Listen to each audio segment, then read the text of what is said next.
Hey, welcome back. Today we're looking at triple integrals. Alright, so we've already done single and double integrals. Why not do a triple integral? Now, you might have already assumed that we're going to solve these basically the same way we've done double integrals. So here we have an example of a triple integral, and there's our function right here. So this is going to be dz, dy, dx. That just gives me the order in which I have to integrate. We start with the inter one most first. So we're going to start with dz. We're going to start with the inside, so we're going to integrate with respect to z. Now notice when I integrate with respect to z, my domain here is in terms of x and y, because after it I'm going to integrate with respect to y and then x. So the first integral here could be a function of x and y. So when I integrate this with respect to z, e to the x is a constant, so I can leave it, and that just becomes yz plus z squared, and we will evaluate that from 0 to x plus y. Now keep in mind, we are going to replace this with z. That goes in for our z's. So when we get this, we get e to the x times y, x plus y squared. Now I am going to have to integrate this again with respect to y, so it's smart to clean this up. And here we get xy plus y squared plus x squared plus 2xy plus y squared. And when we simplify that out, this becomes e to the x times, we have 3xy's, 2y squareds, and 1x squared.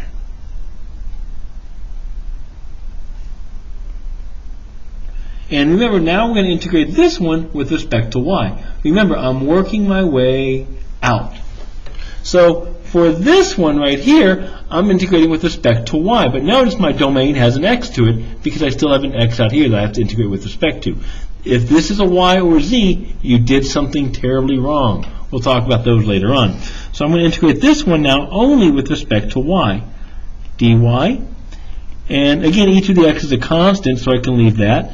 This becomes 3x, or 3/2 xy squared, plus 2/3 y cubed, plus, excuse me, x squared y, and this gets evaluated from 0 to x. Now remember, these go in for our y's, so when we simplify this, we're going to get, what do we get here? E to the x, plug those in for the y's, this becomes 3/2 x cubed plus 2/3 x cubed plus, and again this just becomes x cubed as well. And remember, I can combine like terms if I want to, and if we do this, we would get e to the x times 19/6 x cubed. And you can verify that if you need to. And now this one we're going to integrate with this. Now we go to the outside. Now we're going to integrate with respect to x. So we go from 0 to 2. Now notice we only have x's left in here, and that's what you want. Notice over here when we integrate with respect to z, we have no z's in the function. We replaced them all with x's and y's. When we integrate with respect to y, we replaced all the y's in terms of just x's. And now we have no more y's here, we just have x's, and I can integrate this 0 to 2, e to the x, 19/6 x cubed dx. To solve this one, we're going to use integration by parts. So let's see if we can remember how to do that real quick, okay? Using integration by parts, we have an algebraic function, and we have a transcendental function, so we typically let the algebraic function be our u, and our e to the x will become our dv. Right here, so we get du equals 3x squared dx, v becomes just e to the x. So when you write this, this is going to become u times v, so e to the x times x cubed minus the antiderivative of v du. There it is. So that becomes factor out to 3, and I get 3x squared times e to the x, whoops, the 3 we factored out, times dx. Now mind you, This is all times at 19 over 6. We can just factor that out because it's a constant. And we're going to evaluate this integral from 0 to 2. Now there is a problem. We will have to do parts again. And a second time as well. When you're finally all said and done, what you wind up with is 19 over 3 e squared plus 19. I just typed that in my calculator to tell you the truth. So, but anyway, so that's how you would do a problem like this one. So you might want to review integration by parts. We're definitely going to see those in the future, as obvious. So, all right. So let's see here. We can now move up to calculating the volume of three-dimensional figures. Our limits of integration will be the range of values for z, the range of values for y, and the range of values for x. Y and z will be limited to certain algebraic expressions, and the limits of x will be with constants. We're going to kind of keep it one way for now. We can arrange these in different ways. We'll talk about that later on. But right now, this is kind of the better way to do it for us right now. Project the figure onto the appropriate plane. Now, this is the big step right here. Project the figure onto the appropriate plane to find the second set of limits of integration. So we're going to talk a lot about that today, tomorrow, and next few days. So we want to find the volume of the following ellipsoid in the first octant using triple digits. So we want to find this volume right here. So in the first octant, it's pretty nice. So we're talking about, when we look here, we look at the first octant right here. This is kind of telling us that the min values are all going to be 0. The change in x, change in y, change in z. This is an ellipsoid. So what I'm going to do is I'm going to make a decision real quickly what's going to be my base. I am going to choose the x, y coordinate system as my base.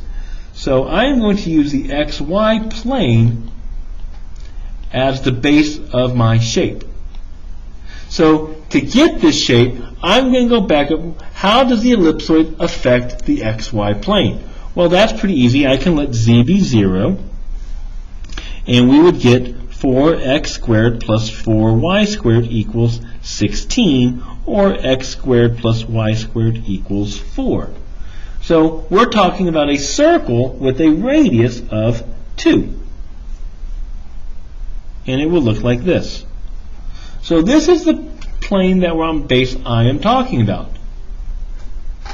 From here, I am going to get my limits. I'm going to get my changes into the function right here. So, all right, so there's my base.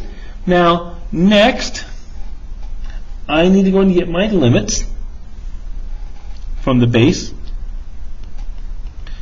So now I have to decide. Since I'm on the xy plane, I'm going to start there. Do I want to make a vertical rectangle or a horizontal rectangle? Now be careful. The way we have our xy plane set up, vertical is actually going to go this way because it's going to go parallel to the y-axis.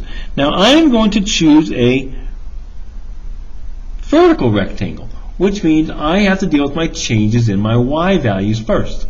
So when I look at the changes in my y values, well, the minimum y value is 0. But to get to the maximum y value, I have to look at this circle. And I can use my equation right here. I know y is going to equal the square root of 4 minus x squared. So that's my max y value, is the square root of 4 minus x squared. Next, I got to get the change in my x's. Well, the changes in my x's, well, this is my circle. My rectangle is going to move right and left, starting at 0, going out to 2, because that's the radius of my circle. So I know my changes in x has to go from 0 to 2. Now, the last thing I have to do is I now need to get the change in my height. Well, remember, to get the change in height, to get our change in height, we're going to measure from base to the ellipsoid. So it's going up. So my ellipsoid, ready? If I draw this, what's my maximum z? Let those be 0. My maximum z is going to be 4. So I have my ellipsoid kind of coming down like this right here. So to get my height now, we are going to measure from any point here up to the ellipsoid itself. So what's the minimum z going to be? Well, the minimum z, change in z, is going to be 0. To get the maximum change in z, that's going to be on the ellipsoid itself. So that's going to be, if I solve for z up here, we would get z equals, for the ellipsoid, z equals the square root of 16 minus 4x squared minus 4y squared. And you can find out later on what we're like polar functions on these. So that's my maximum z value right there. The square root of 16 minus 4x squared minus 4y squared. And now I'm going to go ahead and find my volume. My volume would be, it's going to be a triple integral this time. Okay? We're going to talk about this next step in just a moment. We're going to use dz first, dy, and dx. Now, why am I choosing dz first? Because that's my height. My height is in terms of two different variables right there. So that's going to be from 0 to the square root of 16 minus 4x squared minus 4y squared. My change in y's go from 0 to the square root of 4 minus x squared, and my change in x's go from 0 to 2. And this will give us the volume of our ellipsoid right there. Now, how do I get this dy, dz, dy, dx? It comes from our rectangles, or a cube in this case. If I have a cube in 3 dimensions, I know that this will be change in x, there's my change in y, and this represents my change in z. Well, how do I get the volume? dx, or in the order, I guess I should go dz first, dz, because I'm dizzy, dy, dx, and if we let these go to 0, we get dz, dy, dx. And that's going to give me my volume if we integrate that over a certain domain. So there's our little volume formula right there. That is, let me see here. Come on, go away. There we go, our volume. All right, go to video number 2. We'll take a look at some more examples just setting these up.